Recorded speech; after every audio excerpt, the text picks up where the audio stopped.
Bapak-bapak, ibu-ibu, saudara-saudara kaum muslimin rahimakumullah. Rumah tangga bahagia menurut agama kita. Sebagaimana yang sama kita maklum bahwa manusia hidup memerlukan idola, memerlukan figur-figur yang akan dijadikan contoh di dalam kehidupannya.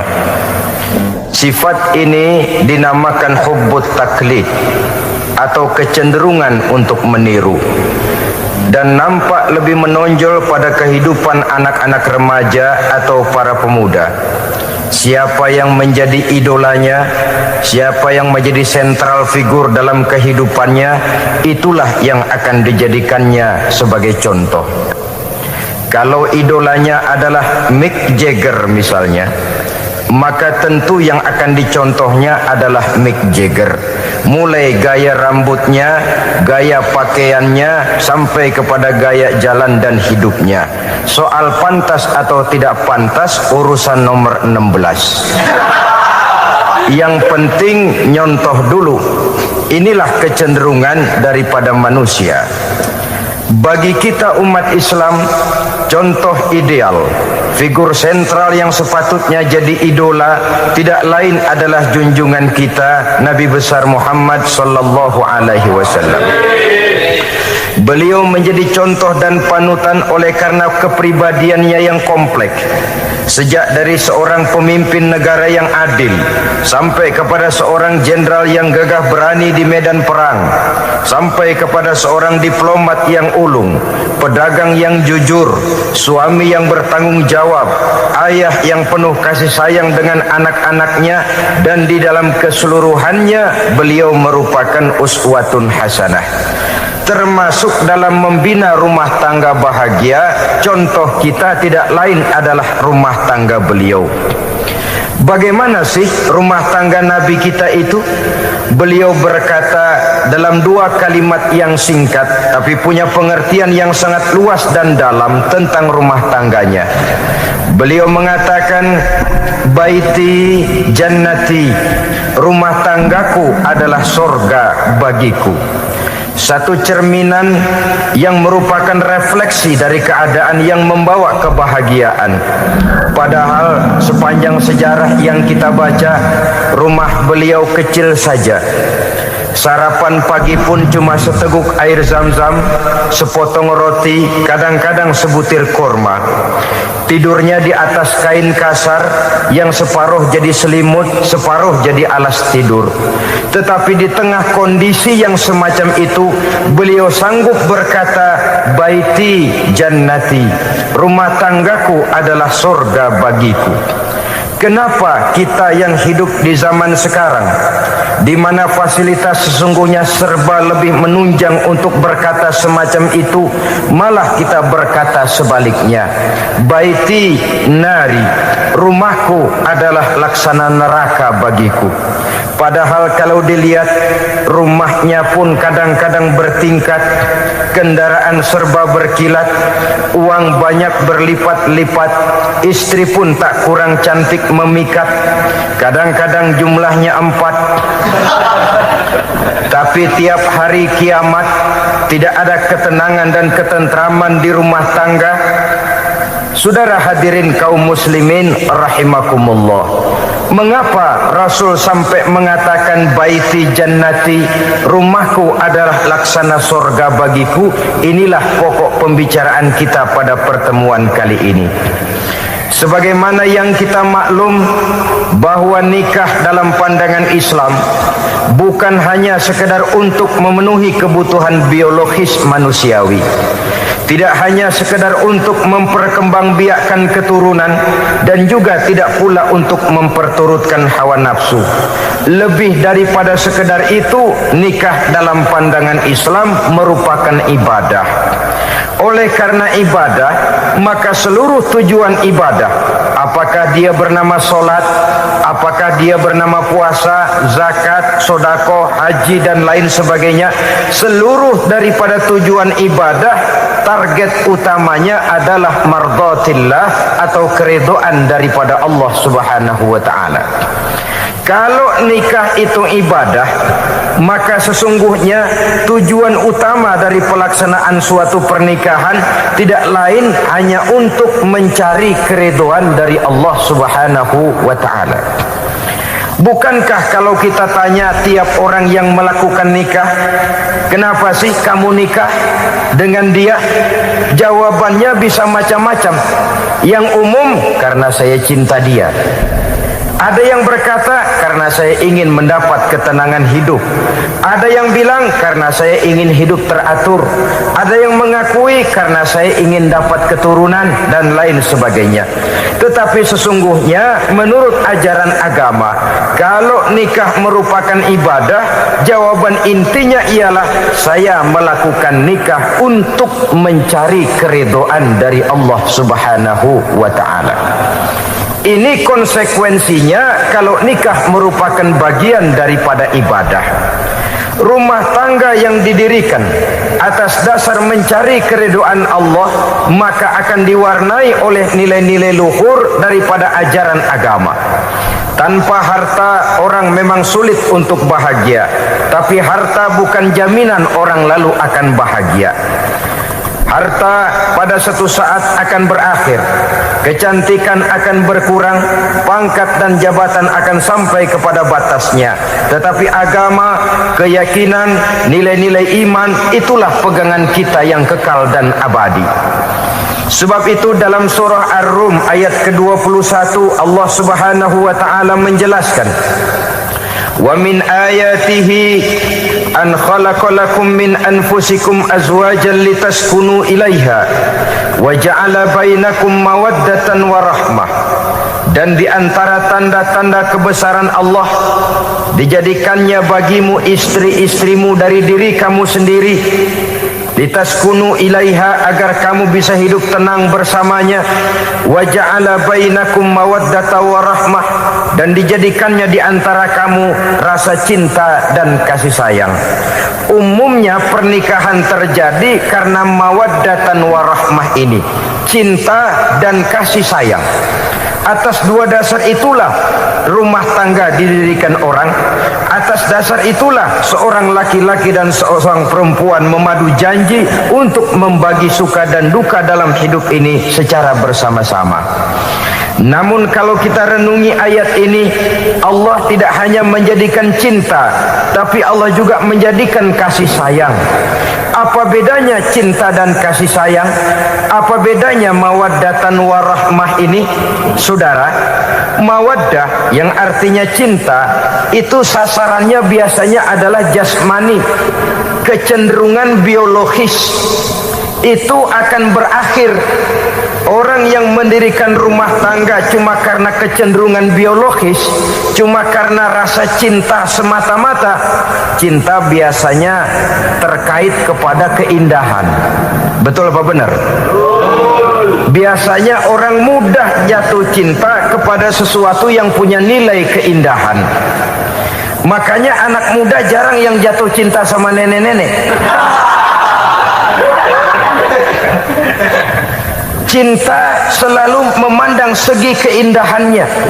Ini yang namanya mawaddah. Allah tidak mengingkari itu. Silakan, bahwa manusia secara naluri senang kepada serba keindahan, wajar-wajar saja.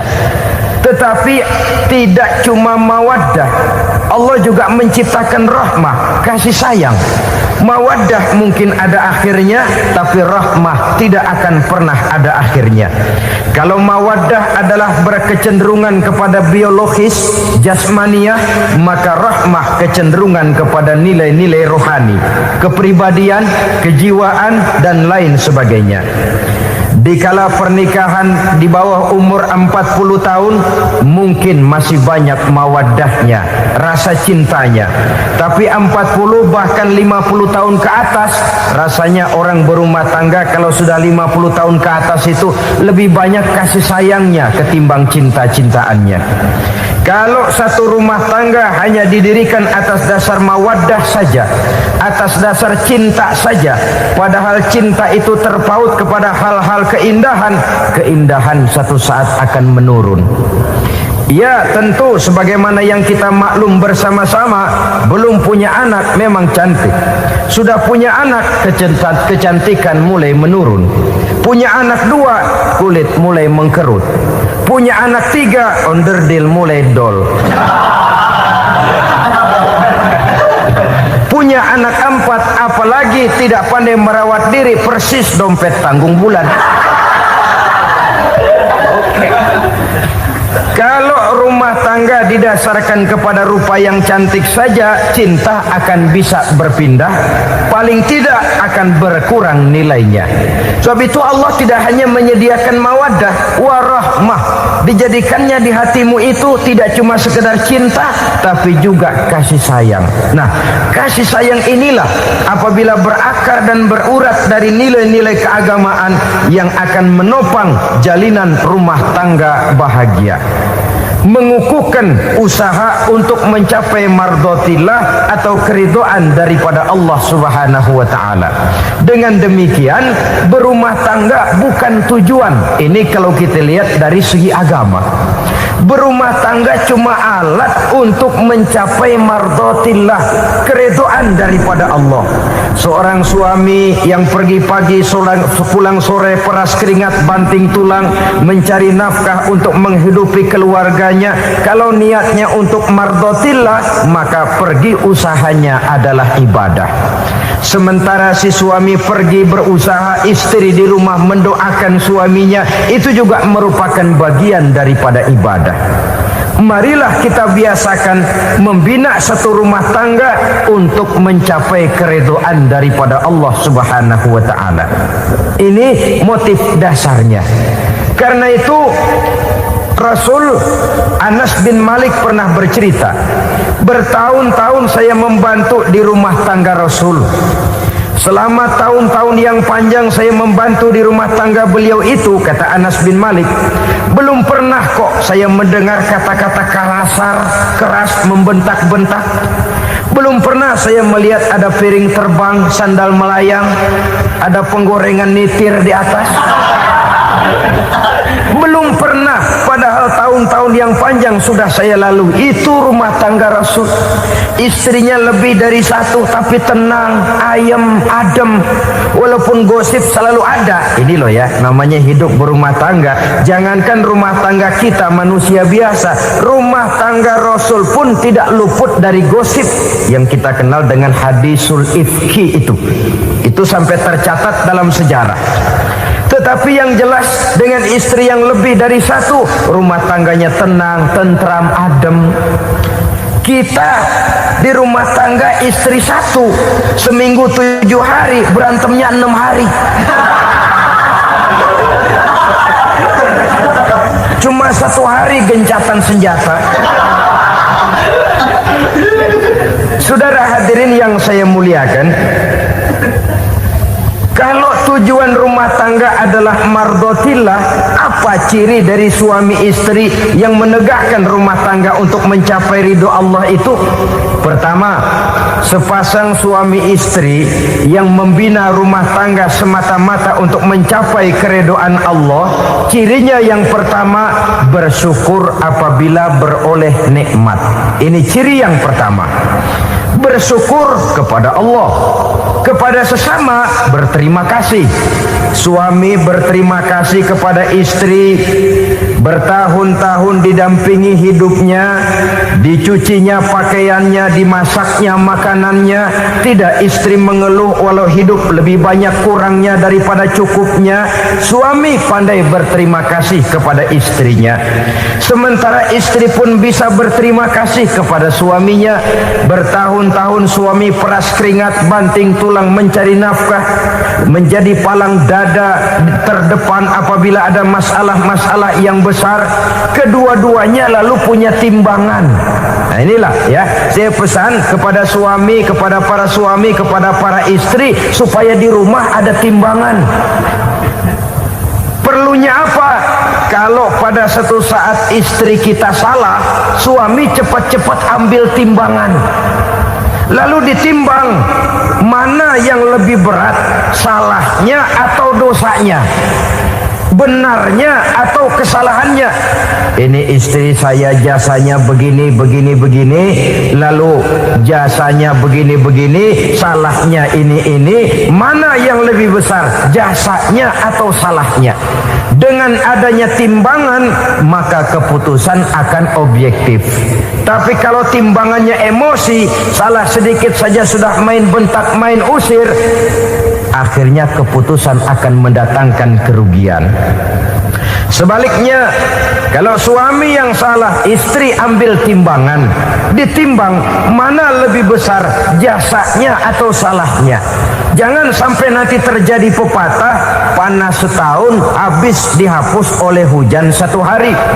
Jasa istri yang puluhan tahun hapus oleh kesalahannya yang sedikit, atau jasa suami yang bertahun-tahun hapus oleh kesalahannya yang sebenarnya tidak seberapa.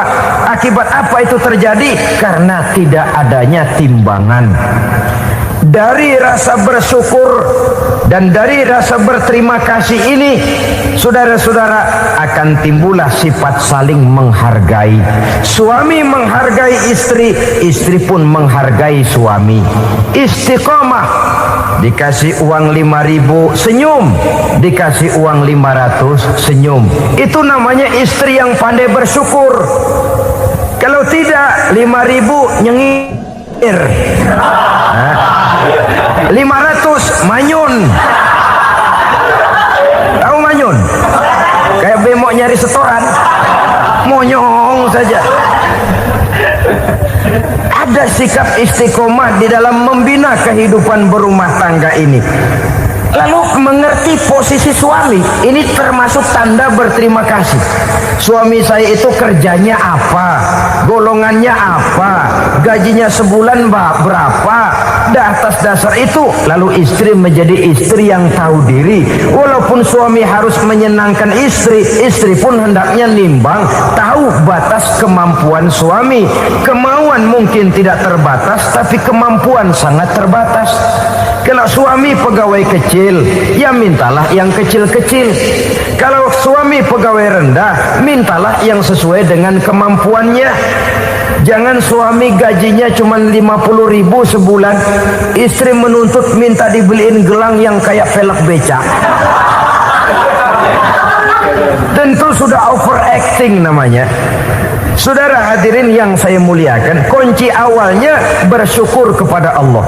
Kalau sudah bisa berterima kasih kepada manusia, hati ini akan mudah bersyukur kepada Allah. Rumah tangga yang pandai bersyukur, berapapun kecilnya nikmat, bukan kecilnya yang dia lihat, tapi karunia Allah yang dinilai. Sehingga dari rasa berterima kasih kepada manusia akan timbullah rasa syukur kehadirat Allah Subhanahu wa taala.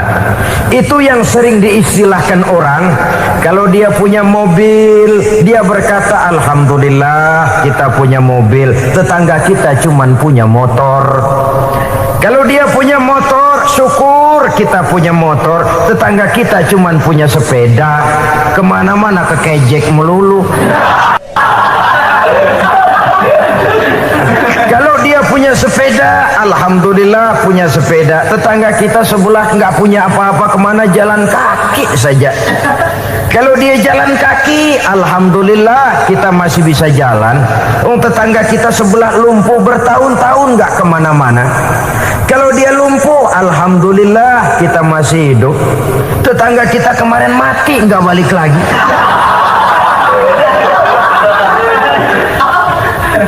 Lalu akan timbul rasa syukur. Tapi kalau sudah lumpuh ngelihat yang bisa jalan ngelihat yang naik sepeda, yang punya sepeda lihat yang punya motor, yang punya motor lihat yang punya mobil, yang punya mobil lihat yang punya pesawat. Kapanlah kita ini pandai bersyukur? Sebab kesenangan seperti pelangi, tidak pernah di atas kepala kita, selalu kelihatannya di atas kepala orang lain. Sehingga kalau ngobrol orang sering bilang, lu sih enak lo gue lihat, gue keblangsak amat nih ya. Setiap orang ngomong kepada kita begitu nadanya. Kita yang dilihat enak, sementara kita melihat orang lain enak. Tukang tahu melihat tukang tempe enak, tukang tempe melihat tukang tuak enak, tukang tuak bilang tukang sirsak enak. Enak itu seperti pelangi. Namun kalau kita mau merenungi, tidak pernah Allah berhenti memberikan nikmat kepada kita. Sejak kita bangun tidur sampai kita tidur kembali, bahkan tidur itu sendiri, seluruhnya tidak pernah putus dari nikmat Allah. Bahagia ada di gubuk reot, bahagia ada di rumah mewah, bahagia ada di hati kopral, bahagia ada di hati jenderal, di gunung dan di kota, di hutan belantara dan di desa, di keheningan malam atau di keramaian siang. Kalau kita mau mencari, bahagia selalu ada. Tapi hati yang tidak pandai bersyukur, bagaimanapun banyak kebahagiaan yang meliputi hidupnya, dia tidak akan pernah pandai mensyukurinya. Maka berterima kasihlah kepada istri, berterima kasihlah kepada suami, bersyukurlah kehadirat Allah Subhanahu wa taala.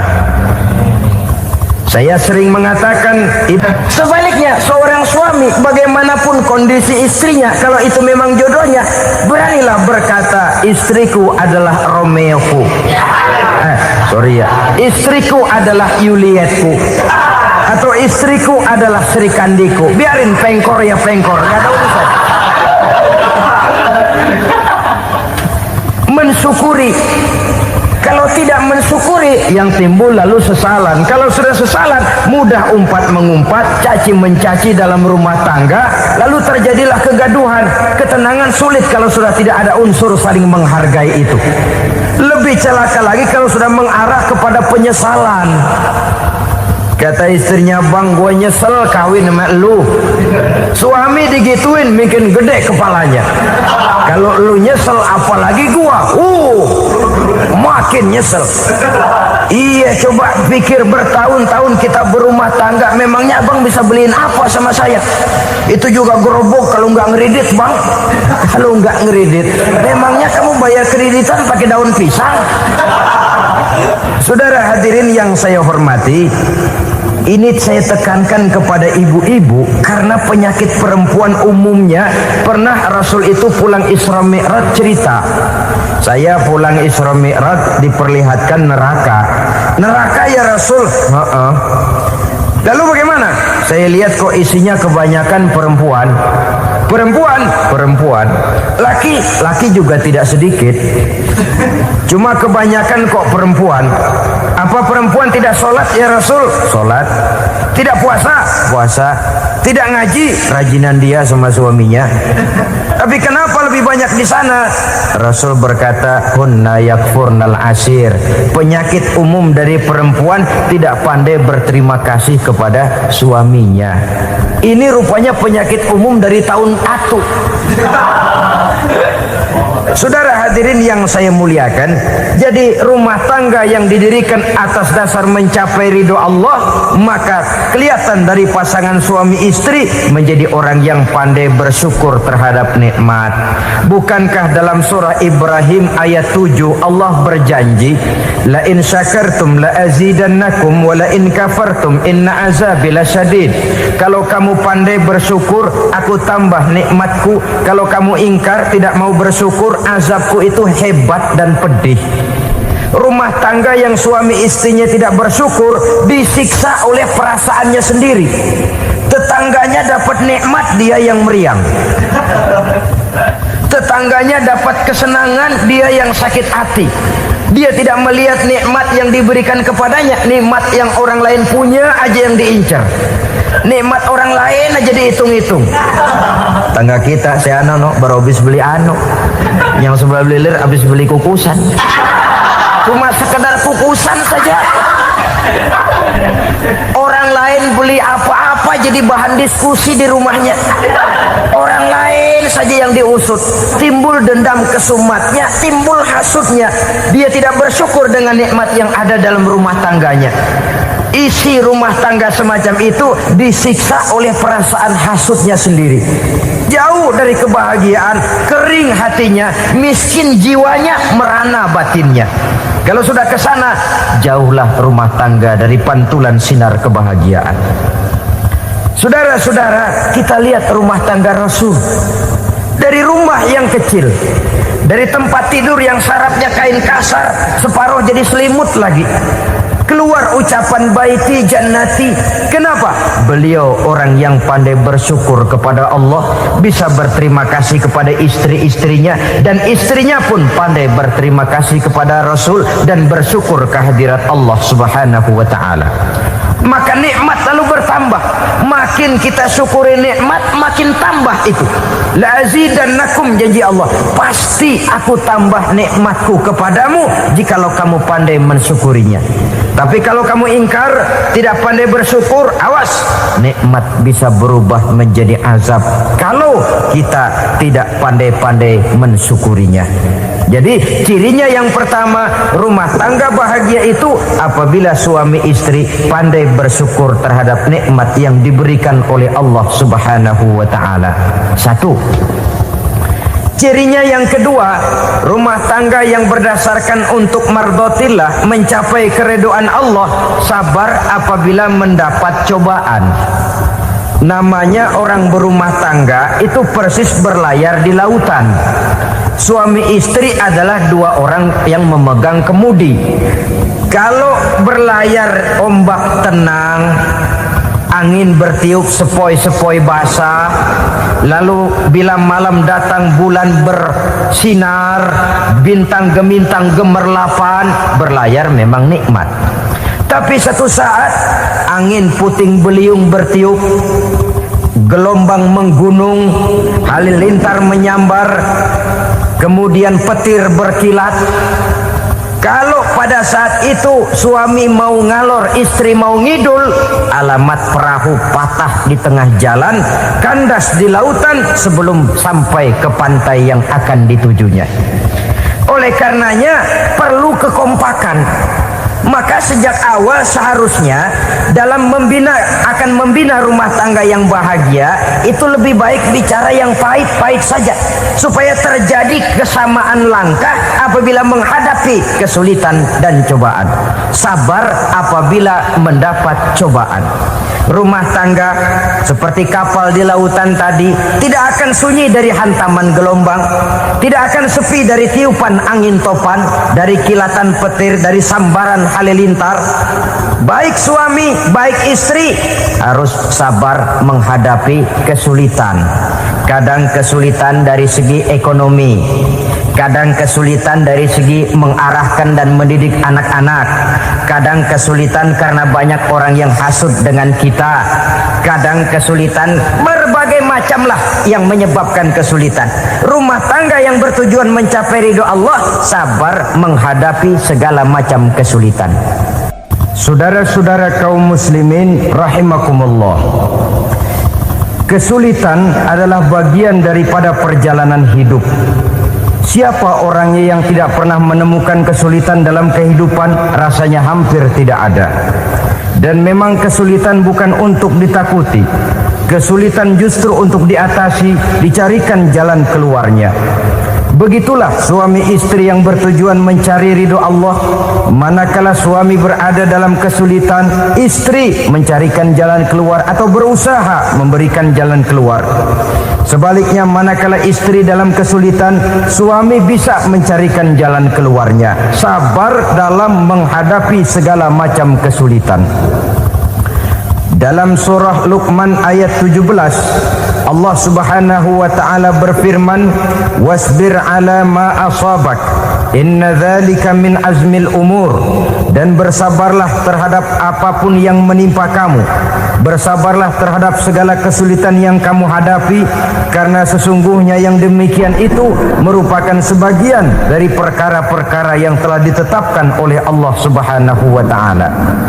Saudara-saudara kaum muslimin yang berbahagia, kunci sabar sesungguhnya terletak pada keyakinan bahwa segala sesuatu berasal dari Allah dan segalanya akan kembali kepada Allah Subhanahu wa taala. Rumah tangga yang sabar di dalam menghadapi kesulitan-kesulitan biasanya akan lebih mudah mencari jalan keluar. Tapi kalau sedikit kesulitan datang, kita tertimpa oleh kepanikan, oleh kegelisahan, dan oleh ketakutan yang tidak beralasan, maka kesulitan itu bukan saja tidak dapat diatasi, malah rasanya akan menjadi semakin besar di dalam kehidupan kita. Tidak ada rumah tangga yang tidak pernah berhadapan dengan kesulitan, bagaimanapun besarnya rumah tangga itu. Itulah sebabnya kita memerlukan orang lain. Hidup berumah tangga itu seperti orang punya mata. Kalau mata kita kelilipan, kalau mata orang lain kelilipan, gampang kita tiup. Tapi kalau mata kita sendiri yang kena kelilipan, tentu kita memerlukan orang lain untuk meniupnya. Oleh karenanya, suami istri harus saling mencarikan jalan keluarnya. Walaupun kerjanya berbeda, suaminya pergi mencari nafkah, istrinya berdoa di rumah. Kalau perlu melakukan sholat duha, mendoakan agar usaha suaminya dimudahkan, dan begitu selanjutnya. Sehingga dengan adanya kebersamaan, walaupun tidak selalu bersama-sama, maka masing-masing melaksanakan tugas dengan tenang dan merasa yang satu berbuat untuk kepentingan yang lain. Inilah cirinya yang kedua, sabar bila mendapat dan berhadapan dengan segala macam kesulitan. Kadang orang mendapat kesulitan itu berkeluh kesah. Bukan berkeluh kesah, tapi mencari jalan keluar dan mengambil hikmah yang ada di dalamnya apa. Karena bukan kemudahan, kesulitan yang membuat orang dewasa. Bukan kemudahan, tapi kesulitan yang membuat orang berpikir, dinamis, kreatif. Kalau seluruh jalan yang kita tempuh mudah saja, gampang saja, rasanya monoton kita ini. Kehilangan dinamika dalam perjuangan.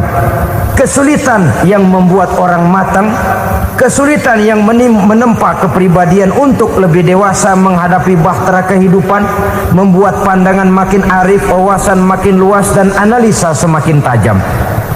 Sama saja dalam hidup. Sesungguhnya pujian sering menjadi racun, dan caci maki kalau kita tanggapi secara positif sering membuat kita makin dewasa. Jarang orang berpikir kalau dipuji, tapi baru dia merenung dan mencari diri setelah dicaci maki dan dikritik habis-habisan. Walaupun watak umum manusia senang dipuji, marah kalau dicaci maki. Biasanya kalau ketemu cewek cakep kita bilang, kamu cakep deh. Dia paling bilang, ah abang bisa aja. Walaupun dia bilang, ah abang bisa aja, hidungnya mah tetap mekar.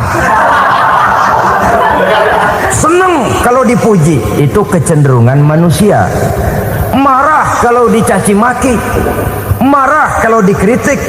Tapi sesungguhnya pujian sering jadi racun, caci maki sering jadi obat. Orang takut minum obat karena pahitnya, padahal efeknya itu akan lebih memberikan kesehatan kepadanya. Orang takut menghadapi kritik, orang takut dan tidak ingin dicaci maki, padahal itulah yang sesungguhnya menjadi cambuk kalau tidak dia salah tanggap, menjadi sugesti yang mendorong dia lebih maju lagi. Karena memang bukan pujian, tapi caci maki dan kritik yang membuat kita makin berpikir tajam. Jadi rumah tangga yang berhadapan dengan kesulitan demi kesulitan, biasanya kalau ditanggapi dengan sabar akan makin mengokohkan fondasi rumah tangga itu sendiri. Tapi kalau kesulitan dihadapi dengan tidak sabar, lalu mencari jalan pintas, kesulitan ekonomi, kebetulan istrinya cakep, istrinya disuruh ngojek. Dah lo ngojek aja deh, gue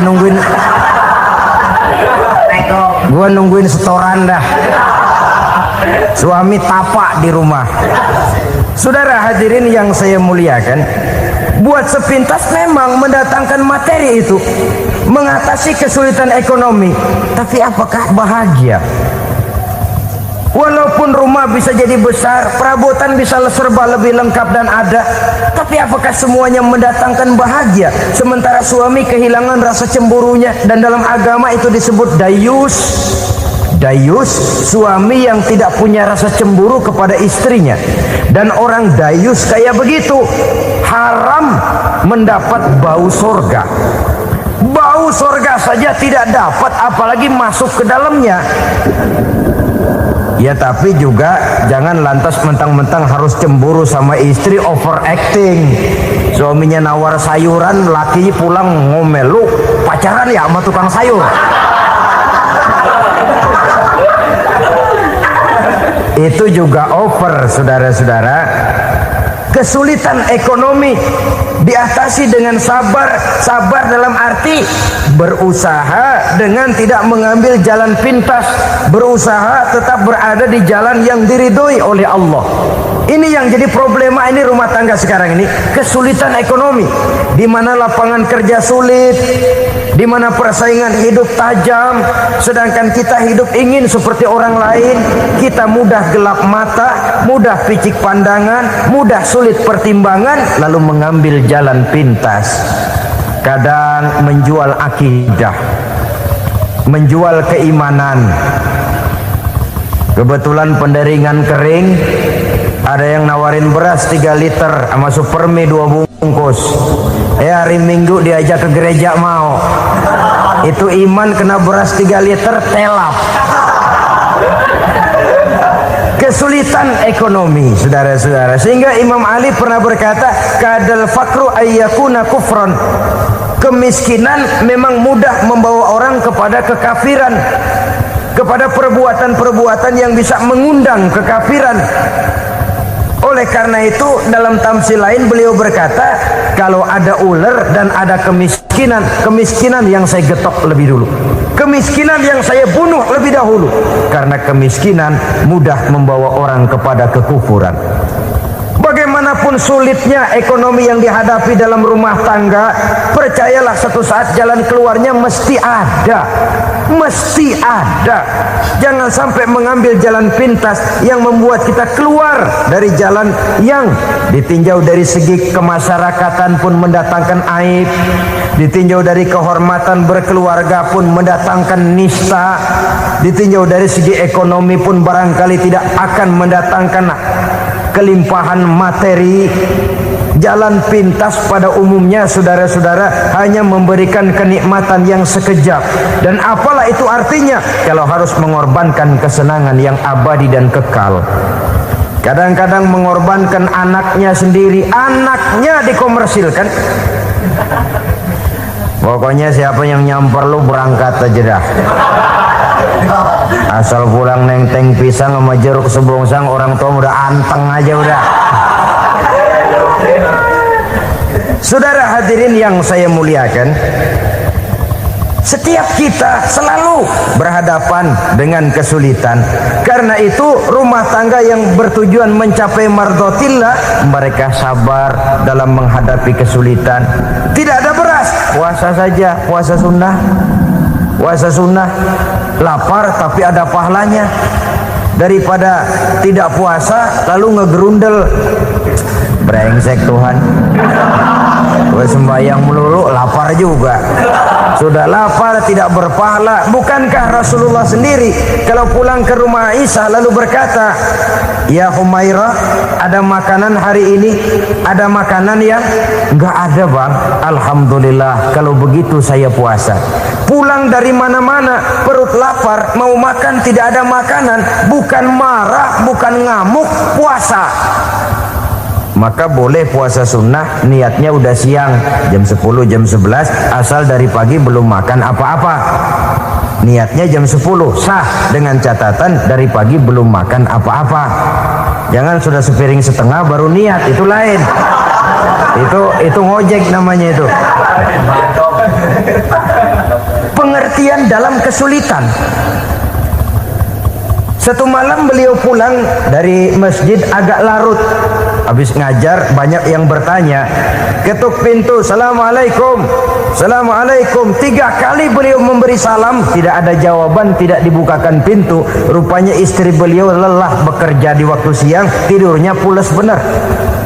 Marahkah Rasul? Tidak.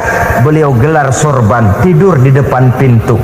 Asraful anbiya wal mursalin ini, Rasul termulia ini, karena menghargai istrinya, tidur di depan pintu. Sampai Aisyah bangun sepertiga malam, terkejut buka pintu, suaminya ada di depan pintu. Beliau bangunkan. Ketika dibangunkan, Rasul lebih dulu berkata, maaf sayang, saya pulang terlambat. Sudah nggak dibukain pintu, tidur di depan, dibangunin, beliau duluan yang minta maaf. Pengertian. Kalau emosi, memang nggak dibukain pintu, tidur di depan. Begitu dibukain, yang enak kita tunjuk jidatnya.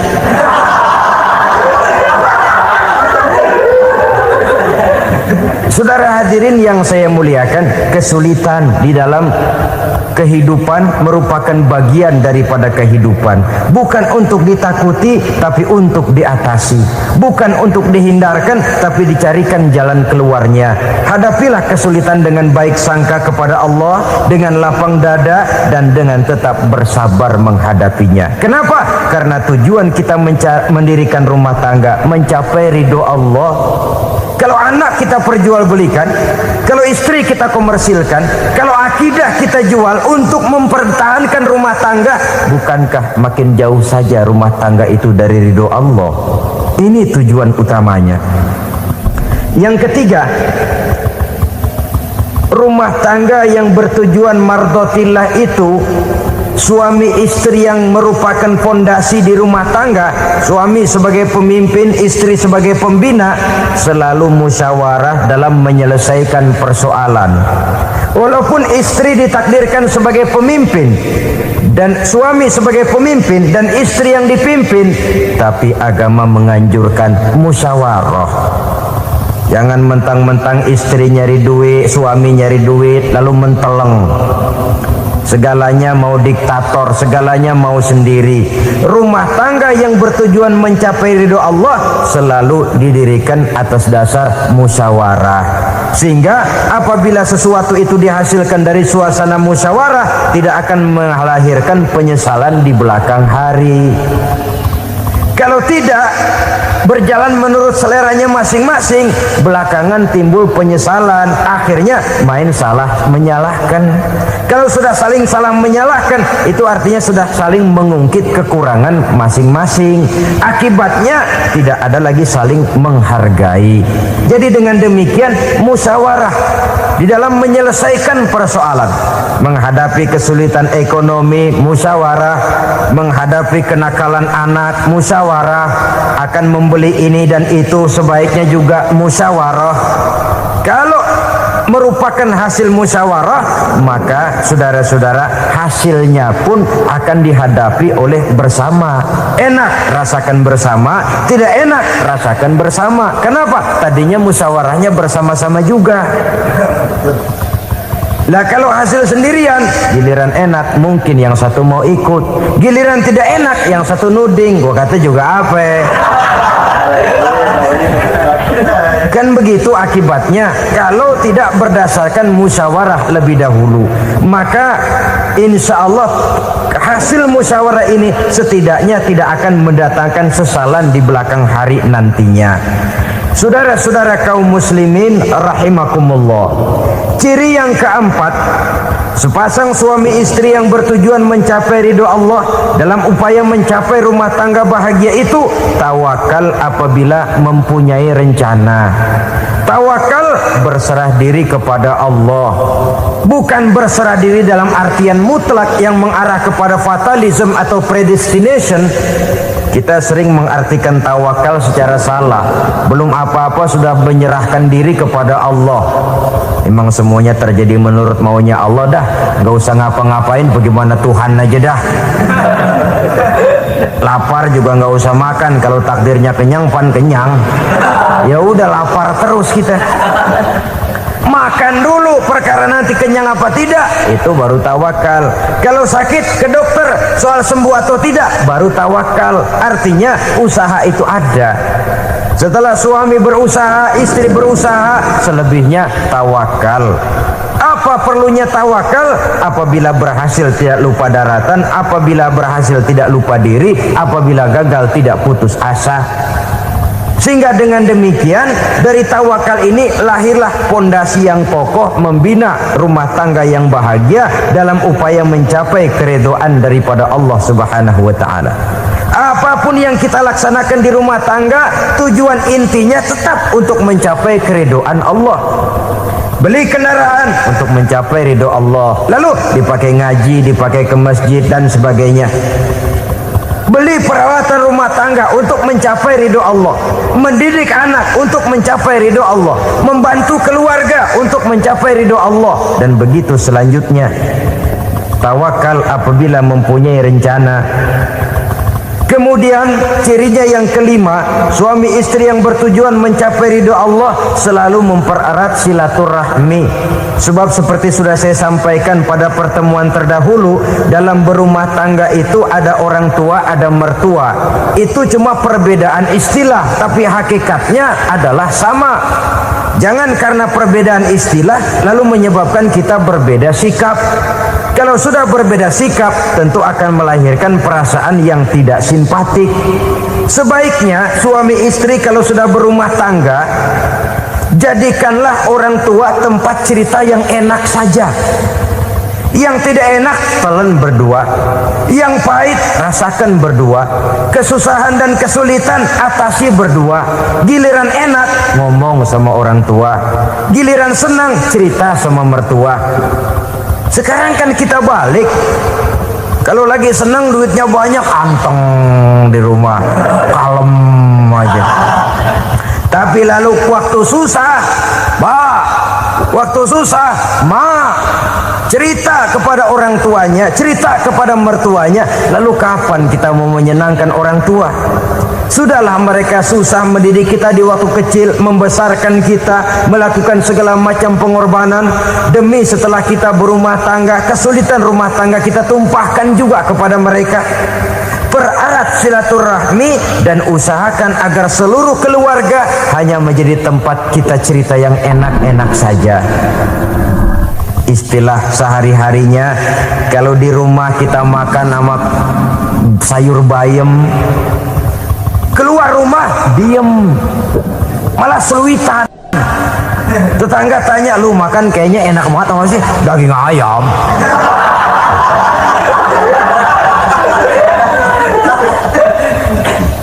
Lalu tetangga kan akan berbisik, ya makannya tuh orang enak bener ya, rumah tangganya tiap hari makan sama daging ayam.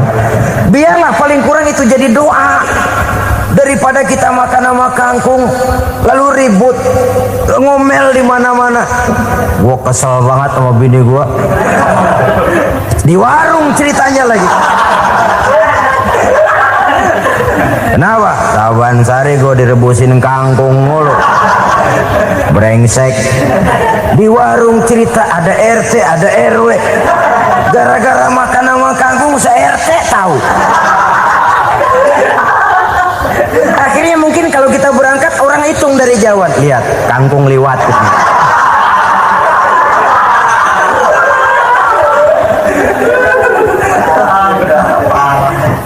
Bisa menjaga yang disebut security informasi, rahasia rumah tangga.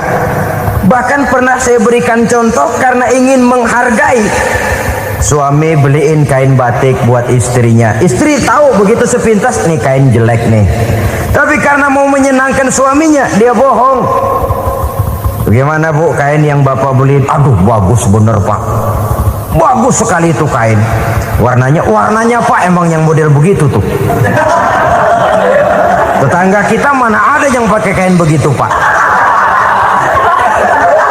Ya emang nggak ada, jelek. Menghargai. Soal kalau waktu itu si istri jujur, yang timbul sakit hati suami. Bagaimana bu kain yang saya beliin? Goblok lo. Kain begitu dibeliin di pasar juga banyak 1.400, campur odol lagi. Sudahlah suami punya niat baik, sampai rumah digoblok-goblokin, tidak ada lagi rasa saling menghargainya. Begitu pentingnya mempererat silaturahmi ini sampai Nabi berpesan, isnani la yanzurullahu ilaihima yaumal qiyamah qati'ur rahim wa jarus su'. Ada dua golongan manusia yang di akhirat nanti tidak akan dilihat oleh Allah, tidak akan diopeni oleh Allah, didiemin aja. Siapa mereka? Pertama, orang yang suka memutuskan silaturahmi. Yang kedua, tetangga yang jahat dengan tetangganya. Dua golongan manusia ini, pemutus silaturahmi, kemudian juga tetangga yang jahat dengan tetangganya, ini tidak akan dipandang oleh Allah di hari akhirat nanti. Jadi pererat silaturahmi, sebab kita ini zon politikan, makhluk yang bermasyarakat, yang tidak bisa hidup sendirian. Setiap kita memerlukan orang lain. Kita disebut kaya karena ada yang miskin. Kita disebut alim karena ada yang awam. Kita disebut berkuasa karena ada rakyat jelata. Tanpa rakyat tidak ada penguasa. Tanpa yang miskin tidak ada orang kaya.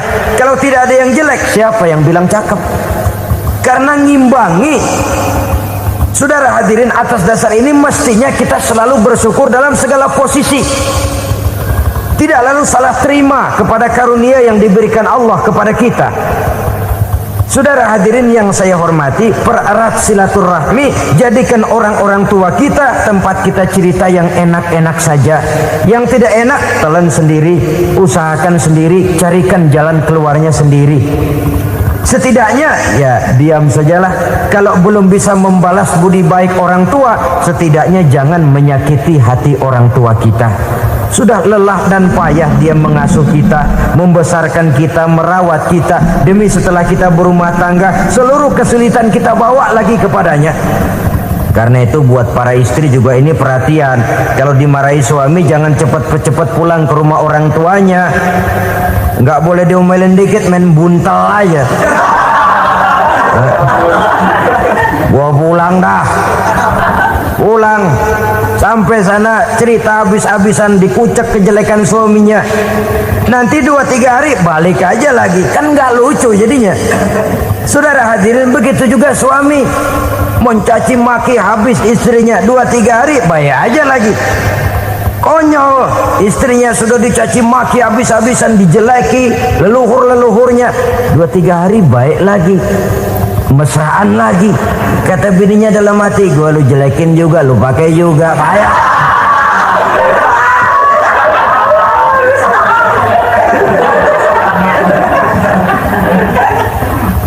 Saudara hadirin yang saya muliakan, itulah sebabnya pada awal tadi saya katakan perlunya kita mempunyai timbangan baik sebagai suami maupun sebagai istri.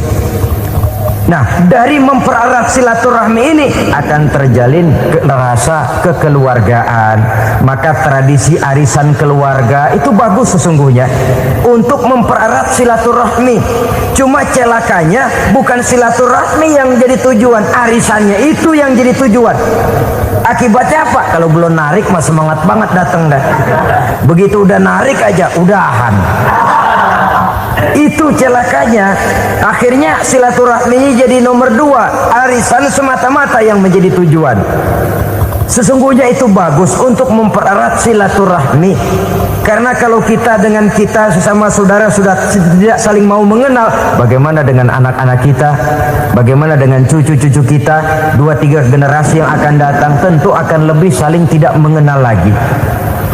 Baiklah ya, yang keenam, suami istri yang bertujuan untuk mencapai keridhaan Allah itu selalu berusaha tolong menolong di dalam kebajikan. Sebab Allah pesankan itu di dalam Al-Maidah ayat 6, wa ta'awanu 'alal birri wat taqwa wa la ta'awanu 'alal itsmi wal 'udwan. Bertolong-tolonganlah kamu di dalam kebaikan, di dalam bertakwa kepada Allah. Jangan bertolong-tolongan di dalam maksiat, di dalam dosa, dan di dalam usaha yang menimbulkan permusuhan. Kalau suami marah kepada seseorang, istri jangan ngipasin. Oh bang, yang begitu mah dibayain tuman. Udah habisin aja dah. Anak-anaknya marahin sekalian. Ngipasin. Istri kesel sama tetangganya, suami ngipasin. Emang tuh tetangga kita, hahu. Habis orang dikipasin. Ta'awanu 'alal birri wat taqwa, bertolong-tolonganlah di dalam kebaikan. Istri malas ngaji, suami mendorong, memberikan sugesti. Suami malas berusaha, istri memberikan sugesti. Saling tolong menolong di dalam kebaikan dan takwa, dan jangan tolong menolong dalam dosa dan permusuhan. Kata suami, Bu, daripada kita melarat terus hidup, kita piara tuyul yuk. Kata istrinya, nah, ini sudah menyimpang bang. Bersabarlah, bagaimanapun insya Allah kita tidak akan mati kelaparan. Piara tuyul itu nanti jadi pindah akidah, merusak iman, berteman dengan setan. Apalah artinya kekayaan dan kesenangan sebentar kalau harus mengorbankan kekayaan dan kesenangan yang abadi. Ini sudah alal ismi wal udwan, sesuatu yang mengandung dosa. Saudara hadirin yang saya hormati, kemudian yang keenam, berbaik sangka. Baik suami maupun istri sama-sama saling berbaik sangka. Suami melepas istri, istri melepas suami dengan hati yang ikhlas. Suami meninggalkan istri di rumah dengan jiwa yang bersih dan rasa yang aman. Ada rasa baik sangka, dan ini modal dasar.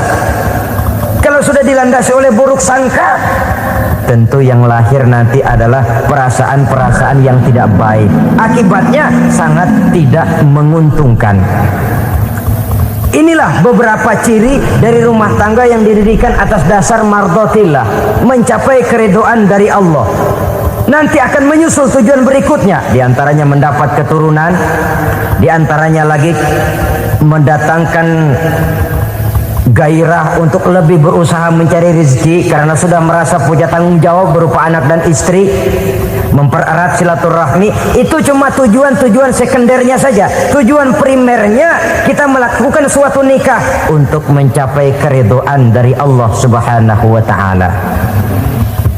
Silakan punya istri cantik, kaya, tapi tujuan utamanya kita membina rumah tangga untuk mencapai ridho dari Allah.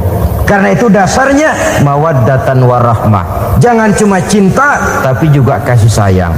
Cinta, kecenderungan kepada jasmani akan berakhir, tapi kasih sayang, kecenderungan kepada rohani, makin tua malah makin erat, makin tua malah makin mesra. Sehingga kadang kita menampak kakek-kakek dan nenek-nenek lagunya kayak pengantin baru. Apa cinta-cintaan? Tidak. Bagaimana kakek-kakek sama nenek-nenek harus bilang I love you? Yang masih ada itu waktu itu mawaddah, kasih dan sayang. Itu yang akan kekal, itu yang akan abadi. Tanpa materi orang sulit untuk bahagia, tapi materi semata bukan jaminan orang untuk bahagia. Nah, ciri yang terakhir dari rumah tangga yang bertujuan mencapai ridho Allah, sinar agama kelihatan di dalamnya. Baik suami maupun istri sama-sama orang yang taat melaksanakan ajaran agama. Saudara, mudah-mudahan walaupun singkat dapat menjadi sumbangan moral dalam kita mewujudkan rumah tangga yang bahagia menurut contoh yang diberikan oleh Rasulullah sallallahu alaihi wasallam. Terima kasih atas perhatian saudara. Mohon maaf atas segala kekurangan. Usikum wa nafsi bitaqwallah. Wassalamualaikum warahmatullahi wabarakatuh.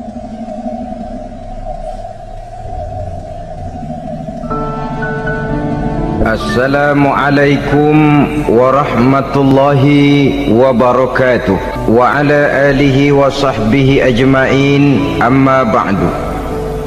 Saudara-saudara kaum muslimin rahimakumullah, salah satu dari misi Islam ialah mengangkat harkat dan martabat manusia yang sebelumnya dibedakan oleh warna kulit, oleh suku bangsa dan bahasa. Seluruhnya diikat dengan satu akidah, menghilangkan perbedaan akibat warna kulit, suku bangsa dan bahasa. Termasuk dalam upaya itu betapa Islam telah mengangkat harkat dan martabat kaum wanita. Maka pada pertemuan kali ini kita akan membicarakan tentang peranan wanita sepanjang pandangan agama. Sebelum Islam datang, nasib perempuan nyaris hanya berputar di segitiga saja. Dapur, sumur, kasur. Kasur, sumur, dapur. Seolah-olah wanita terpaut dengan 3 itu tadi. Seolah-olah wanita tidak bisa berbuat lebih banyak daripada itu. Bahkan di tengah masyarakat jahiliyah, bayi perempuan mendatangkan aib sehingga mereka lalu dikubur hidup-hidup. Maka datang Islam dengan tegas mencanangkan satu revolusi yang mengangkat harkat dan martabat kaum wanita. Nabi bersabda, "An-nisa'u imadul bilad, iza saluhat saluhal bilad, wa iza fasadat fasadal bilad." Wanita adalah tiang negara. Jikalau baik wanita, baiklah negara. Jikalau rusak wanita, hancurlah negara. Dalam berbagai ayat Al-Quranul Karim menjelaskan tentang wanita dan peranannya. Al-Quran bercerita tentang Siti Hawa. Al-Quran bercerita tentang anak perempuan Nabi Adam, Iklima dan Labuda, yang menyebabkan Habil dan Qabil saling berbunuh-bunuhan. Al-Quran menceritakan bagaimana ibunya Nabi Musa mendapat wahyu untuk menghanyutkan anaknya di hilir sungai Nil. Al-Quran bercerita tentang Siti Maryam, ibu daripada Nabi Isa. Al-Quran bercerita tentang 2 putri Nabi Yusuf, yang akhirnya salah satunya menjadi istri daripada Nabi Musa. Pun Al-Quran bercerita tentang Ratu Balkis, seorang wanita yang menjadi penguasa di negeri Sabah, yang demikian besar pengaruhnya dan wawasannya. Dan banyak lagi Al-Quran menceritakan keadaan kaum wanita, sampai-sampai dalam Al-Quran ada satu surah yang dinamakan surah An-Nisa. Ini seluruhnya berarti bahwa Al-Quran telah menempatkan kaum wanita dalam satu posisi yang mulia dan terpuji. Al-Quran memberikan emansipasi, bahwa wanita berhak mengejar kemajuan sebagaimana halnya kaum laki-laki. Tetapi sungguh pun demikian, Al-Quran tetap memberikan batasan-batasan sepanjang emansipasi itu tidak bertentangan dengan kodrat kewanitaan itu sendiri. Kalau persamaan dan kemajuan, kalau emansipasi dan hak asasi sudah tidak sesuai lagi dengan kodrat kewanitaan, pada akhirnya bukan mengangkat harkat dan martabat kaum wanita, justru malah merendahkan derajat dan martabat kaum wanita itu sendiri. Seperti sebagian besar wanita ini, mereka berteriak menuntut tentang persamaan hak, tapi mereka melupa apa batasan daripada persamaan hak itu sendiri. Sesungguhnya Islam dengan segala konsepsinya yang mengangkat martabat kaum wanita itu memberikan keleluasaan kepada kaum wanita untuk maju bersama laki-laki sepanjang tidak menginjak-injak kodrat kewanitaan itu sendiri. Kalau sudah sampai kepada menginjak kodrat kewanitaan, maka akan merendahkan martabat kaum wanita. Sebab apa? Secara fisik dan psikis, agaknya memang laki-laki sudah ditakdirkan oleh Allah untuk menjadi pembimbing bagi kaum wanita. Walaupun tidak tertutup kemungkinan wanita tampil sebagai pemimpin, tetapi dari segi fisik biologis misalnya, laki-laki itu diciptakan kekar, kuat untuk memikul dan melaksanakan tugas-tugas yang berat. Sedangkan perempuan pada umumnya adalah lembut, ayu, lemot, denok, geboy, dan lain sebagainya. Maka kalau kita baca sejarah, Allah itu belum pernah mengutus rasul perempuan. Semua rasul laki-laki. Sebab apa? Secara fisik biologis tugas kerasulan lebih dimungkinkan oleh seorang laki-laki. Tugas rasul itu berat. Kadang-kadang perang, dicaci maki, berhadapan dengan ujung tombak, ujung pedang dan lain sebagainya. Makanya seluruh rasul laki-laki, dan Allah belum pernah mengutus rasul perempuan. Dari segi lain, perempuan itu banyak terhalang untuk melaksanakan ajaran agama. Misalnya 1 minggu dalam sebulan perempuan itu terkena cuti khusus, mengalami masa menstruasi, tidak sholat, tidak puasa, tidak melaksanakan ajaran agama yang tidak dibolehkan pada saat menstruasi itu. Kalau ada rasul perempuan, lalu saat malaikat akan menyampaikan wahyu, kebetulan rasulnya sedang wah, itu bisa balik-balik lagi malaikat Jibril ke langit itu. Mau turun nyampein wahyu, balik lagi ke atas, ditegur, kenapa balik lagi Jibril? Rasulnya lagi head.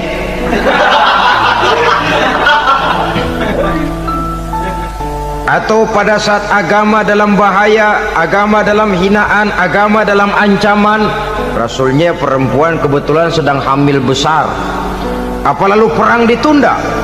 Pengumuman perang ditunda saja sampai rasul melahirkan. Tentu lebih tidak mungkin lagi. Secara fisik biologis, laki-laki lebih memungkinkan untuk melaksanakan tugas kerasulan ini. Maka seluruh rasul yang diutus Allah adalah laki-laki. Saudara hadirin yang saya muliakan, sungguh pun demikian, Islam itu mengangkat martabat wanita sedemikian tinggi sebagai tiang negara yang menentukan jatuh dan bangunnya negara, yang ikut mewarnai bahkan menjadi warnanya suatu negara. Walaupun peranannya memang tidak begitu kelihatan, tapi sesungguhnya amat sangat menentukan. Oleh karenanya, secara umum emansipasi yang digariskan oleh Islam, emansipasi yang tidak bertentangan dengan kodrat kewanitaan di berbagai aspek kehidupan. Kalau sekarang emansipasi ini kelihatannya sudah salah pasang, salah kaprah. Bahkan belum lama kita menyaksikan bagaimana ada binaragawati. Di zaman sekarang perempuan sudah mulai angkat besi. Saya mulai mikir, kalau perempuan sudah pada angkat besi, ini sudah tanda suaminya udah dekat dibanting-bantingin ini. Tahun-tahun mendatang mungkin akan menyusul perempuan mulai narik becak.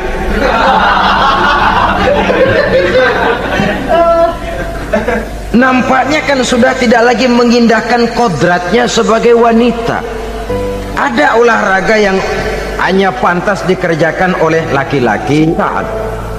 Oleh karena itu pada kesempatan ini kita akan mencoba melihat peranan wanita dari berbagai dimensinya. Yang pertama, peranan wanita sebagai istri. Adalah Rasul memilih istri pertamanya Sayyidatuna Khadijah radhiyallahu anha. Kalau pilihan utama beliau pertama kali nikah dengan Siti Khadijah, jelas itu pilihannya bukan karena kecantikan. Kenapa? Beliau nikahi Siti Khadijah dalam usia 40 tahun Khadijah dan 25 tahun Rasul. Statusnya janda pula. Kalau beliau seorang pemburu kembang, pemburu bunga, kenapa mesti nikah dengan janda berumur 40 tahun? Sedangkan beliau waktu itu masih berumur 25 tahun. Apa sasaran utamanya? Bisa kita lihat nanti. Setelah beliau diangkat menjadi Rasul, ternyata Khadijah lebih daripada seorang istri, beliau masuk ke dalam staf Nabi. Orang lain beliau belum beriman, beliau malah beriman lebih dahulu sebagai perempuan pertama yang masuk Islam. Orang lain memusuhi Nabi, beliau malah mengorbankan hartanya untuk membantu perjuangan Nabi. Istri setia semacam ini dengan peranannya sebagai istri yang sedemikian rupa memberikan andil yang sangat besar bagi kesuksesan dan keberhasilan seorang suami. Sebaliknya, seorang istri bisa mempengaruhi suaminya. Seorang suami yang jujur, polos, lugu, sederhana, bisa jadi koruptor ulung kalau didorong-dorong oleh istrinya. Seorang istri Pak Lurah memang tidak ikut mengatur kelurahan, tapi dia bisa mewarnai suaminya. Seorang istri gubernur memang tidak ikut mengatur provinsi, tapi dia bisa mewarnai suaminya. Sepanjang warnanya positif, tentu sangat baik dan sangat diharapkan. Tetapi kalau warnanya negatif, kiamatlah akibatnya umat ini. Oleh sebab itu, peran pertama dari kaum wanita sesungguhnya adalah sebagai istri yang mendampingi suami untuk mengolah dan melaksanakan tugas-tugas besar. Dari seorang yang paling kecil sampai kepada seorang yang punya jabatan paling tinggi sekalipun, pengaruh dan peranan istri memang sangat menentukan. Saudara hadirin kaum muslimin rahimakumullah, itulah sebabnya Nabi menikah dengan Siti Khadijah. Dan lebih dari itu, sebelum menikah dengan Nabi, Siti Khadijah itu sudah terkenal sebagai pengusaha wanita, business girl kalau bahasa sekarang ini. Bahkan jaringan-jaringan bisnisnya tidak hanya Mekah saja, tidak hanya antar kota, bahkan sudah antar negara, dari Mekah ke Syam, dari Mekah ke Madinah dan lain sebagainya, yang bahkan kita tahu Rasul pada mulanya pun ikut membantu perdagangannya Siti Khadijah radhiyallahu anha ini. Jadi kalau bercermin dari karier Siti Khadijah, boleh saja wanita bergerak di bidang bisnis, asal memang profesi, bukan karena dengan senjata dan modal kecantikan lalu membujuk dan merayu orang sampai telap sehingga bisnisnya berjalan lancar dengan jalan menjual kecantikannya. Tidak, bergerak di bidang bisnis yang memang profesinya di situ. Tidak ada salahnya. Bisa saja perempuan menjadi bisnis girl seperti yang dicontohkan oleh Siti Khadijah radhiyallahu anha ini. Sebab itu, kontes-kontesan yang hanya bertitik kepada rupa yang ayu saja, rupa yang cantik saja, sesungguhnya bukan hanya tidak bermanfaat, tapi saya pikir juga sangat tidak mendidik. Yang mengajar anak-anak remaja putri kita untuk berlomba-lomba hidup dalam kepalsuan. Alis mata palsu, hidung pesek dimancungin palsu, operasi plastik. Alis matanya dikerik, bikin yang palsu. Tai lalat lagi bikin yang palsu. Gincu bibir dimerahin, palsu. Seluruhnya hidup dalam kepalsuan. Akan lebih baik kalau kita ini misalnya mengadakan kontes yang menitik beratkan kepada ketinggian IQ, kecerdasan, kemampuan, skill, keahlian dan kemampuan. Tidak hanya dititik beratkan kepada rupa yang ayu dan cantik semata-mata. Sebab di samping manfaatnya diragukan, juga sangat tidak mendidik buat generasi yang akan datang. Terutama ibu-ibu, peran utama wanita sesungguhnya adalah sebagai istri mendampingi suami dalam melaksanakan tugas-tugas besar. Satu hari, serombongan ibu-ibu pernah datang menghadap Rasul mengajukan satu resolusi, protes kalau bahasa kita sekarang. Ya Rasul, ada apa bu? Kalau laki-laki sih enak. Enak bagaimana? Iya, kalau orang laki-laki sholat, perempuan sholat. Laki-laki puasa, perempuan puasa.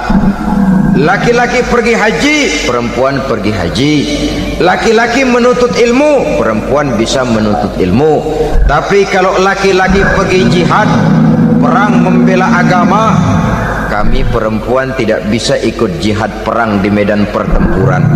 Padahal pahala jihad sangat besar dan kami ingin mendapat pahala jihad. Tidak adil kalau begini ya Rasul, izinkan kami pergi jihad. Ini perempuan di zaman Rasul, kalau ada kebaikan tidak bisa ikut, rasanya rugi bukan main, lalu protes. Apa jawab Rasul? Beliau senyum. Ibu-ibu jangan khawatir, walaupun ibu-ibu tidak maju ke medan perang, ada ibadah yang pahalanya sama dengan pahala jihad itu. Apa ya Rasul? Beliau menjawab, jihadukunna fi baitikunna. Jihadnya ibu-ibu, jihadnya kaum wanita adalah di rumah tangganya sebagai istri. Memasak makanan suaminya, mencuci pakaian istrinya, mengasuh, merawat dan membesarkan anak-anaknya, itu seluruhnya bagian daripada ibadah yang pahalanya tidak kurang dengan pahala jihad. Kenapa? Al-Quran itu memberikan sesuatu sesuai dengan kedudukannya. Kalau perempuan pergi perang jihad membela agama, musuhnya laki semua, kayak apa perangnya? Itu musuhnya bisa nggak mau pakai pedang, perangnya udah gulat aja udah. Sehingga Rasul lalu memberikan satu jalan keluar yang membuat wanita-wanita itu lega. Jihadukunna fi baitikunna. Ibu-ibu sih tidak usah khawatir, jihad ibu adalah di rumah tangga ibu-ibu semua. Sejak bangun tidur sampai tidur kembali, nyaris kaum ibu itu 24 jam pekerjaannya. Sebagai istri, dia melaksanakan jihad di rumah tangganya. Peranan wanita yang pertama adalah sebagai istri, yang walaupun tidak kelihatan dan menonjol seperti halnya laki-laki, tapi sangat mewarnai, bahkan menjadi warna dari tugas apapun yang dihadapi oleh suaminya. Dulu ada seorang orator, kalau pidato hebat bukan main. Kalau dia bernada gembira, semua orang senyum. Kalau dia bercerita tentang sesuatu yang sedih, satu masjid orang nangis. Orang tanya kepadanya, "Pak, bisa pidato begitu hebat, siapa yang bikin?" "Ya saya sendiri." Istrinya dari belakang bilang, "Tidak, yang bikin pidatonya hebat saya." Kata suaminya, "Mana bisa, saya." Kata istrinya.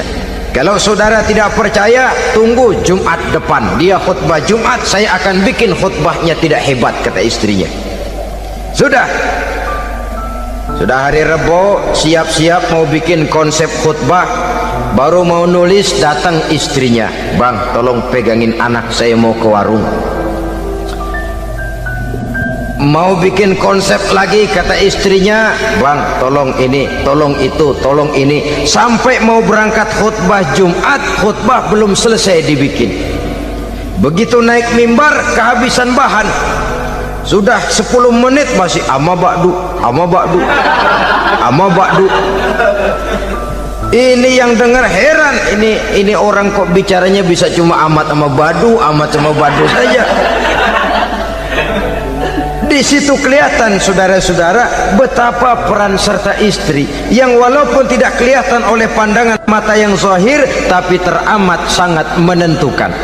Sekali lagi, tidak ada seorang suami bisa sukses jadi apapun dia tanpa peran serta istrinya di rumah. Tidak ada kemajuan yang bisa diperoleh kalau tidak karena peran serta istrinya di rumah.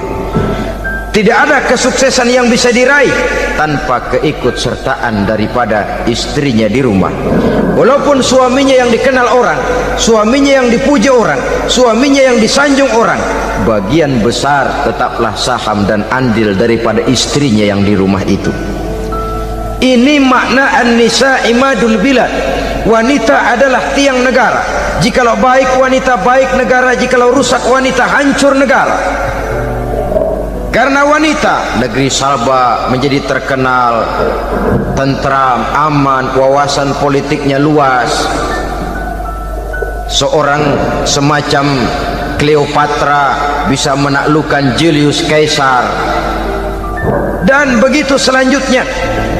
Banyak cerita-cerita betapa wanita yang berperan di belakang layar ini bahkan bisa menggoyangkan negara. Bahkan yang paling dekat saja contoh dengan kita, Senator Gary Hart. Saudara masih dengar tentu itu. Betapa harus terpaksa mengundurkan diri dari pencalonan presiden Amerika karena kasusnya dengan Donna Rice itu, dengan hostess itu. Betapa di sini seorang perempuan atau seorang wanita sanggup membongkar seseorang yang punya masa depan ceria untuk menuju kursi kepresidenan dari suatu negara adidaya seperti Amerika bisa gagal berantakan karena skandalnya itu. Apa penyebabnya? Wanita. Tapi wanita juga bisa menyebabkan menjadi cambuk majunya laki-laki.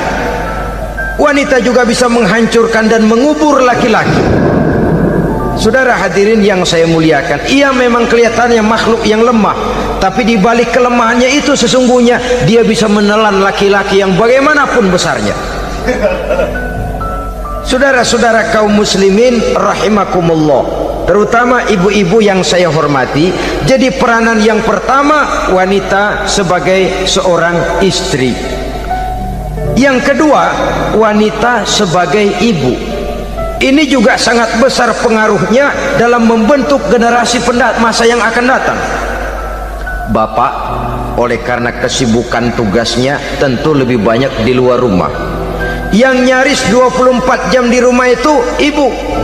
Bagaimana dia merawat anaknya, bagaimana dia menaruh perhatian terhadap anaknya, bagaimana ia melimpahkan kasih sayang kepada anak-anaknya akan membentuk kepribadian anak dan artinya membentuk generasi yang akan datang. Kalau seorang ibu sudah cuek-cuek saja kepada anaknya, padahal Quran mengatakan al-jannatu tahta aqdamil ummahat, surga di bawah telapak kaki ibu. Hadis ini bisa kita artikan macam-macam. Pertama, anak tidak akan mendapat kebahagiaan tanpa ridho daripada ibunya. Kedua, ibu adalah wanita agung yang harus ditaati. Ketiga, neraka atau surga anak bergantung kepada ibu, bagaimana dia mewarnai anak. Kalau ibunya cuek-cuek saja sama anaknya, dan sering jadi contoh klasik, kalau anak ayamnya beduk maghrib belum pulang, satu RT dicariin, hansip diundang, kalau perlu dan ramil dilaporin. Tapi kalau anak gadisnya jam 12 tengah malam belum pulang, ibu tenang saja Pak, tidak tergerak dan tidak tertarik hatinya. Ya tentu tidak semua. Kalau sudah begitu, bukankah hakikatnya ibu sudah menciptakan neraka buat anaknya sendiri? Khalil Gibran dalam satu tamsil yang indah pernah mengatakan, kalau kita diberikan sebutir mutiara, sebutir intan, dan intan itu sebutirnya sebesar telur ayam, benda yang sangat langka dan berharga, tentu kita sayang intan atau mutiara itu. Kita jaga baik-baik, kita simpan dalam kotak, kotaknya kita kunci, kotak itu kita simpan di dalam lemari, lemarinya kita kunci lagi, lemarinya ada di dalam kamar, kamarnya pakai pintu, pintunya kita kunci lagi, kamar itu ada dalam rumah, rumahnya pakai pintu, dikunci lagi, kemudian rumahnya pakai pintu gerbang besar, gerbangnya juga digembok lagi. Untuk menjaga intan itu jangan sampai hilang, begitu usaha kita berlapis-lapis. Dan intan itu sudah diberikan kepada kita, kata Khalil Gibran. Apa dia? Anak-anak yang diamanahkan Allah kepada kita. Itu intan-intan mahal, itu mutiara-mutiara pilihan yang dititipkan dan diamanahkan untuk kita jaga sebaik-baiknya. Haruskah dia sia-sia di tangan kita? Haruskah dia merana jatuh di tangan ibu yang tidak punya tanggung jawab? Saudara hadirin yang saya muliakan, oleh karenanya peranan sebagai ibu ini sangat menentukan bagi pembentukan generasi yang akan datang. Salah ibu mengarahkan anak, akan lahir generasi mendatang yang tidak kita harapkan. Sehingga Nabi bersabda, kullu mauludin yuladu 'alal fitrah fa abawaihi yuhawwidanihi aw yunassiranihi aw yumajjisanihi. Setiap bayi dilahirkan dalam keadaan suci, setiap bayi dilahirkan dalam keadaan bersih, tidak punya dosa.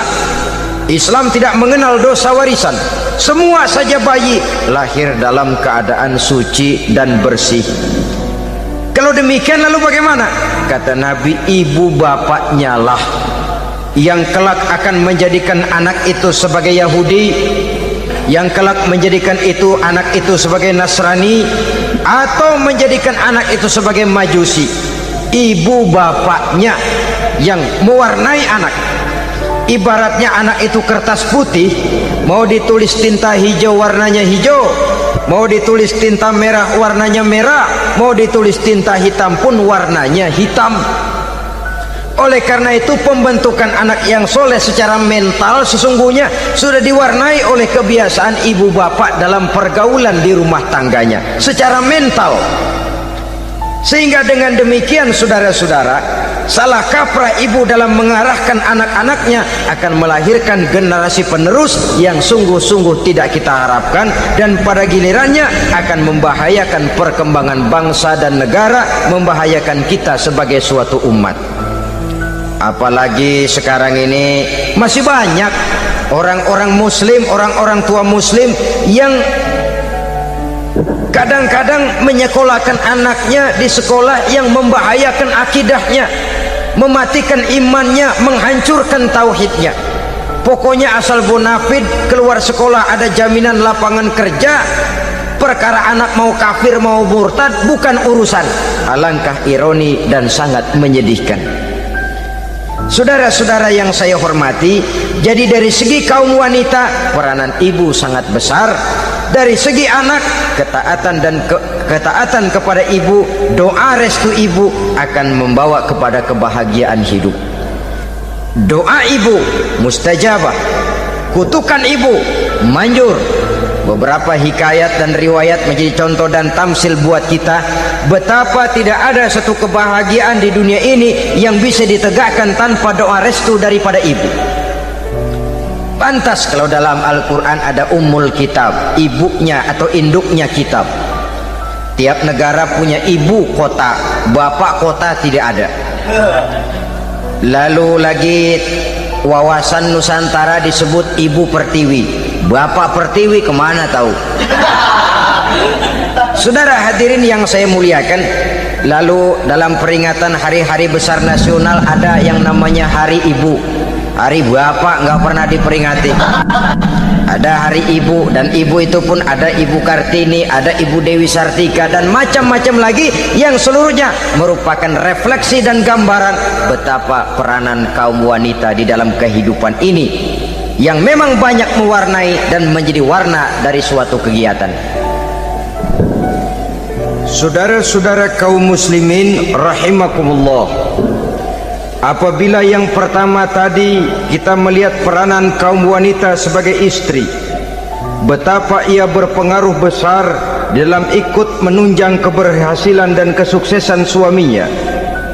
Kemudian pada peranannya yang kedua, wanita sebagai ibu di rumah tangga, betapa ia ikut membentuk, mempengaruhi, mewarnai dan membimbing kepribadian anak sebagai generasi penerus. Maka pada peranan yang ketiga ini kita akan melihat wanita sebagai social agent, sebagai penggerak kegiatan sosial di berbagai bidang kehidupan.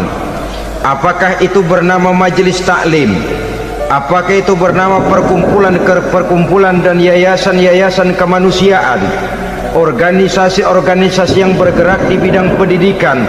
Bahkan di zaman sekarang bukan hanya menjadi penggerak sosial, bahkan sudah banyak kaum wanita yang menggerakkan satu bangsa. Dunia mengenal Margaret Thatcher, dunia mengenal Indira Gandhi, dunia mengenal Bandara Naike, dunia mengenal Corazon Aquino, dunia mengenal Golda Meir dulu itu dari Israel, dunia mengenal Imelda Marcos yang